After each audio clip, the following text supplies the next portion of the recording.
हे everybody welcome. इस video में हम सिक्वलाइज को और भी एक्सप्लोर करेंगे, जैसे टेबल में डेटा इंसर्ट करने के लिए या उसे डेटा फेच करने के लिए। पिछले वीडियो में हमने सिक्वलाइज यूज़ करके डेटाबेस से कनेक्शन किया था माई सिक्वल, और हमने उसमें एक नया टेबल क्रिएट किया था, राइट। अब थोड़ा सा यूज़ केस देख लेते हैं सिक्वलाइज का क्या है। जैसा कि हमने पिछले वीडियो में डिस्कस किया था कि सिक्वलाइज एक popular object relational mapping library है या ORM लाइब्रेरी है, राइट। इसको यूज़ करके आप डेटाबेस के साथ, रिलेशनल डेटाबेस के साथ इंटरेक्ट कर सकते हैं, जैसे माई सिक्वल, सिक्वल लाइट, राइट। तो आपको इसके लिए सिक्वल क्वेरीज जानने की ज़रूरत नहीं है। आप ऑब्जेक्ट्स के ऊपर मेथड्स कॉल करके आप डेटाबेस के साथ इंटरेक्ट कर सकते हैं। इसका सबसे ज़्यादा फ़ायदा क्या है, अगर की बेनिफिट आप बात करें तो आप मल्टीपल डेटाबेस के साथ इंटरेक्ट कर सकते हैं। आप सेम ऑपरेशन परफॉर्म कर सकते हैं बिना आप कोड चेंज किए, यानी आपकी कोड वही रहेगी, बस आपको डेटाबेस का नाम चेंज करना है और आप वही चीज़ कर पाएंगे। तो इस तरह की ये फैसिलिटी प्रोवाइड करती है। तो पिछले वीडियो में हमने क्या किया था, दो काम। पहले हमने इंस्टॉल किया था कौन सा पैकेज, अगर आप यहाँ पैकेज देखेंगे तो हमारा माई सिक्वल 2 और सिक्वलाइज, क्योंकि हमें माई सिक्वल डेटाबेस के साथ काम करना है और दूसरा हमें सिक्वलाइज ऐसे ORM यूज़ करना है, ठीक है। अब उसके बाद हमने क्या किया था, एक डेटाबेस डॉट जेएस के अंदर हमने इसको इंपोर्ट किया सिक्वलाइज को, और इसके क्लास को कॉल करके नया इंस्टेंस क्रिएट किया। क्लास को कॉल करते वक्त हमने कॉन्फ़िगरेशन पार्ट जो है पास किए यहाँ पर, और फिर हमने यहाँ पे इसको एक्सपोर्ट कर दिया। फिर हमने क्या किया, मॉडल के अंदर गए और यहाँ पे हम उस सिक्वलाइज ऑब्जेक्ट को यूज़ करके, यहाँ पे आप देख सकते हो इंपोर्ट करके मैंने डिफ़ाइन किया एक मॉडल। मॉडल मतलब क्या, हम बोल सकते हैं टेबल नोट्स, ठीक है।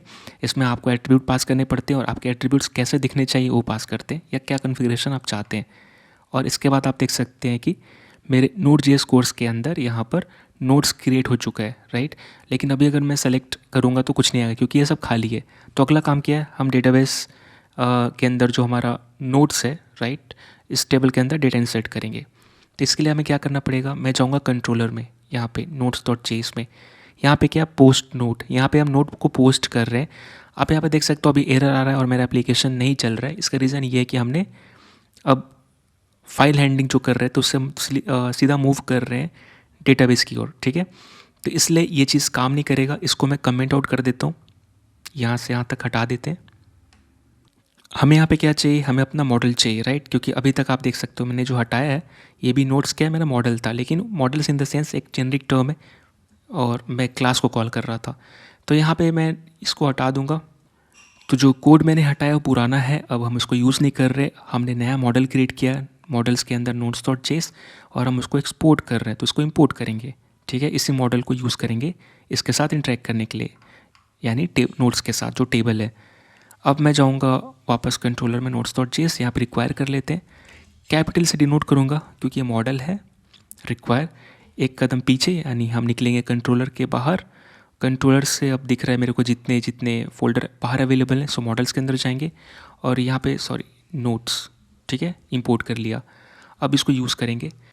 क्रिएट और बिल्ड में क्या डिफरेंस है, बिल्ड में क्या होगा कि आपका पहले ऑब्जेक्ट क्रिएट होगा बेस्ड अपॉन मॉडल यानी नोट्स, फिर सेव होगा, और क्रिएट दोनों काम एक साथ कर देता है। यानी कि आपका ऑब्जेक्ट जो आप यहाँ पे देंगे वो क्रिएट कर देगा और उसको सेव कर देगा आपके टेबल में, ठीक है। तो मैं यहाँ पे डॉट क्रिएट मेथड यूज़ करूँगा और यहाँ पे मुझे पास करना ऑब्जेक्ट, क्योंकि मैंने क्या बात किया था, एज अ ऑब्जेक्ट हम डेटाबेस के साथ इंटरेक्ट कर सकते हैं, ठीक है। तो यहाँ पे हमें ऑब्जेक्ट प्रिपेयर करना पड़ेगा। तो यहाँ पे मैं पहला दूंगा टाइटल, TITLE, ठीक है। और यहाँ पे टाइटल क्यों दे रहा, क्योंकि आपको पता है कि मेरा टेबल का कॉलम क्या है, title, description, image URL, status, और ये दो बाय डिफ़ॉल्ट आ रहा है जो सिक्वल प्रोवाइड कर रहा है, राइट। इसमें आप जब टेबल इंसर्ट करेंगे रिकॉर्ड तब का डेट और टाइम आएगा दोनों में। फिर जब आप अपडेट करेंगे इसको तो सिर्फ अपडेट एट चेंज होगा। तो इससे आप ट्रैक कर सकते हैं कि क्रिएट कब हुआ और अपडेट कब हुआ। ये चाहे तो आप ऑफ भी कर सकते हैं, ये एडिशनल फीचर है जो प्रोवाइड कर रहा है, लेकिन अच्छी चीज़ है, हम रख सकते हैं इसको। तो टाइटल, उसके बाद डिस्क्रिप्शन, डिस्क्रिप्शन है यहाँ पर, उसके बाद इमेज URL, ठीक है। ये जो लेफ्ट हैंड साइड डेटा वो मेरे कॉलम का नाम है या कीज़ जो भी दिख रहा है, और राइट हैंड साइड जो दिख रहा है वो मेरे वैल्यूज़ हैं जो मैं यहाँ से उठा रहा, ठीक है। आइडेंटिफायर का नाम है, उसके अंदर मेरे वैल्यूज़ हैं। तो नाम से कंफ्यूज मत होइएगा। यहाँ पे स्टेटस, और यहाँ पे मैं अनअप्रूव्ड कर देता हूँ, अनअप्रूव्ड, ठीक है, ऐसे इंसर्ट करूँगा। अब मुझे क्या करना है, ये प्रॉमिस है, इसके ऊपर मुझे कॉल करना देन, ठीक है। अब यहाँ पे मुझे देगा रिज़ल्ट और मैं यहाँ पे रिज़ल्ट प्रिंट कर लूँगा और यहाँ पे मुझे एरर के लिए भी कैच लिसन कर सकते हैं, console.log एरर, ठीक है।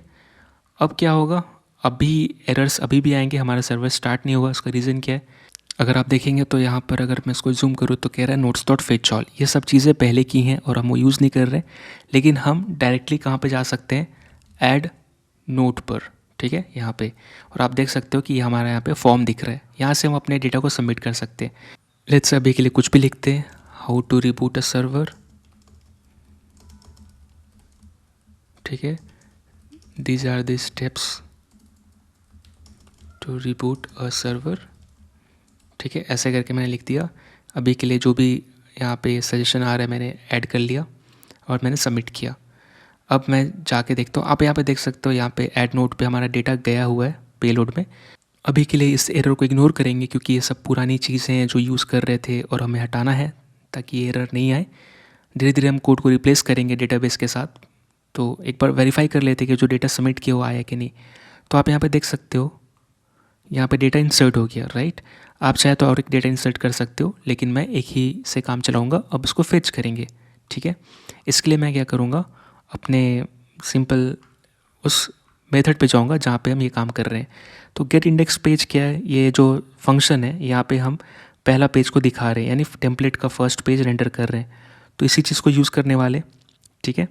अब यहाँ पे मैं क्या करूँगा, ये पुराना कोड इसको रखते हैं, लेकिन अपने मॉडल जो नया हमने इंपोर्ट किया है इसको मैं कॉल कर रहा हूँ, ठीक है। इसको मैं थोड़ी देर में हटा दूँगा। नोट्स डॉट, अब यहाँ पे मुझे कौन सा मेथड कॉल करना होगा ताकि हमने जो भी अभी अपने टेबल में डेटा इंसर्ट किया है उसको फेच कर पाए, ठीक है। तो इसके लिए हमें यहाँ पे वापस जा सकते हैं इसके डॉक्यूमेंटेशन पे और आपको यहाँ पर दिख जाएगा, जैसे कि अगर आप मॉडल पे जाएंगे तो यहाँ पे बहुत सारे उसके रिलेटेड मेथड्स हैं। जैसे अभी भी जस्ट हमने बिल्ड देखा, क्रिएट देखा, तो यहाँ पे फाइंड ऑल है। फाइंड ऑल से आप मल्टीपल डेटा को उठा सकते हो, ठीक है। हमें यही करना है, तो मैं यहाँ पे क्या करूँगा, फाइंड ऑल, ठीक है, यही चीज़ करना है। और इसके बाद देन, और यहाँ पे मेरा रिज़ल्ट मिलेगा, ठीक है। सो रिज़ल्ट, एक बार रिज़ल्ट को कंसोल लॉग कर लेंगे और यहाँ पे मुझे मिलेगा कैच में एरर, ठीक है, एरर। और अब मैं क्या करूँगा, यहाँ पर जो हम कंसोल लॉग कर रहे थे पोस्ट में, इसको मैं कमेंट आउट कर दूँगा। मैं यहाँ पे लिख देता हूँ रिकॉर्ड इंसर्टेड, ठीक है, ऐसे करके यहाँ पे यही चीज़ लिखूँगा, सॉरी, यहाँ पे कर देते हैं एरर बताने के लिए फेल्ड,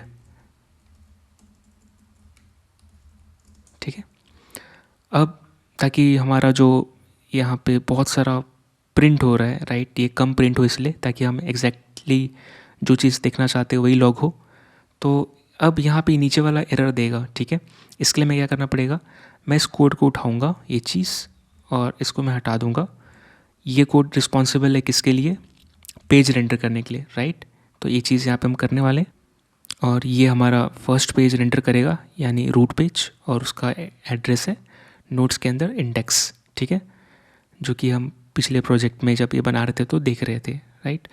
तो अब अगर मैं यहाँ पे जाऊँगा और इसको रिफ़्रेश करूँगा तो मुझे यहाँ पे क्या दिखेगा। अभी ये काम करे चाहे नहीं करे उसका कोई दिक्कत की बात नहीं, लेकिन कंसोल पे देख लेते हैं ये क्या आया। इसको मैं एक्सपेंड कर लेता हूँ। आप यहाँ पे देख सकते हो कि एक कमांड रन हुआ है, राइट। थोड़ा नीचे स्क्रॉल कर लेते हैं, बहुत सारा लॉग हो रहा है। यहाँ पे वापस अपना सर्वर स्टार्ट हुआ है।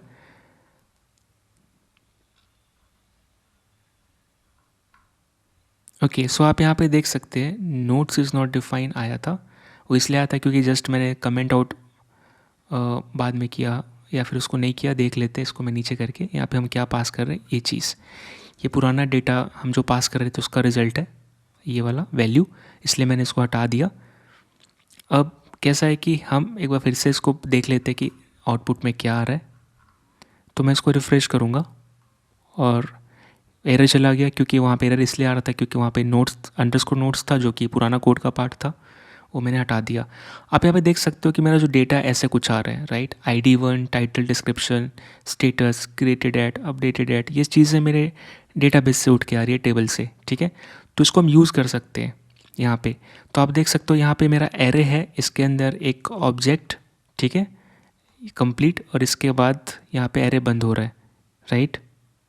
और अगर आपको ये सब चीज़ें नहीं भी देखनी है ना, ये इस तरह से अगर नहीं देखनी है, अगर आपको सिंपल डेटा देखना है, तो आपको इसके लिए कुछ पास करना पड़ेगा। यहाँ पर ऑप्शन फाइंड ऑल के अंदर मैं पास करूँगा, यहाँ पे लिखूँगा रॉ और यहाँ पे लिख दूँगा ट्रू। मतलब मुझे जैसा डेटा है वैसे ही दो, एक्स्ट्रा डेटा मत दिखाओ, ठीक है। अब मैं फिर से इसको पेज को रिफ़्रेश करूँगा, नीचे आ जाता हूँ, रिफ़्रेश। आप यहाँ पे देखेंगे कि अब मुझे डेटा सिंपल मिल रही है, एक एरे है जिसके अंदर ऑब्जेक्ट है, यानी एरे ऑफ ऑब्जेक्ट्स मेरा डेटा आने वाला है, ठीक है। तो अब मैं इसको यूज़ कर सकता हूँ, राइट। अगर मैं सीधा इसको पास कर दूंगा रिज़ल्ट को यहाँ पे, तो क्या होगा देख लेते रिफ़्रेश करके। तो ये देखिए काम करने लगा। क्यों? क्योंकि इस पेज पे जो भी मेरा एट्रीब्यूट यूज़ हो रहा है, या की बोल सकते हो, कॉलम नेम टेबल में जो है एग्जैक्टली सेम है, ठीक है। यानी इस टेम्पलेट के अंदर जो मैं यूज़ कर रहा हूँ एग्जैक्टली सेम कॉलम नेम मैंने रखा है। तो दोनों का नाम सेम है, इसलिए हमें चेंज करने की ज़रूरत नहीं पड़ी टेम्पलेट के अंदर, ठीक है। जो कि हमारा आप देख सकते हो नोट्स का यहाँ पे इंडेक्स पेज है, राइट। तो आप देख सकते हो यहाँ पे जो नोट आईडी है इसे हमें चेंज करना पड़ेगा, क्योंकि अब यहाँ पे आईडी है, तो इसे हम कर लेंगे। लेकिन चलिए ठीक है, नोट्स आईडी को मैं आईडी कर लेता हूँ, और कहीं पे है सर्च कर लेते हैं। हमें एक्चुअली नोट आईडी करनी चाहिए थी, यहाँ पे है, मैं इसको आईडी कर लेता हूँ, ठीक है। और कहीं पे चेंजेस नहीं है। तो अब मेरा एग्जैक्टली जैसा मेरा टेबल का कॉलम वैसा मैं यहाँ पे की यूज़ कर रहा हूँ, और यहाँ पे कोई एरर नहीं आएगा कंसोल पे, और ना ही यहाँ पे मेरे इसके कंसोल पे, ठीक है। तो सब चीज़ सही से काम कर रहे हैं, यानी हम गेट कर पा रहे हैं। लेट्स से एक और ऐड करके देखते हैं, how to write let's say how to write reboot Linux server, ठीक है, ऐसे करके। These are the steps, simple. और अभी नेक्स्ट वाला इमेज मैं यहाँ चिपका दूंगा और ऐड। तो आप यहाँ पे देख सकते हैं कि जो भी मैं ऐड नोट में पोस्ट कर रहा हूँ वो मुझे यहाँ पे नोट्स पे दिख जा रहा है, यानी मेरे टेबल में डेटा सक्सेसफुली इंसर्ट हो रहा है। यहाँ पे क्वेरी रन करके वेरीफाई कर लेते हैं, तो आप ये देखिए सेकेंड वन आ गई। तो मैं इंसर्ट भी कर पा रहा हूँ और मैं इसको फेच भी कर पा रहा हूँ, यानी डेटा को रीड भी कर पा रहा हूँ, राइट भी कर पा रहा हूँ। अगले वीडियो में हम डिलीट पे काम कर सकते हैं, एडिट पे काम कर सकते हैं, तो धीरे धीरे ये चीज़ कवर हो जाएगी। अभी के लिए हमारा सिर्फ ऐड नोट और नोट्स काम कर रहा है।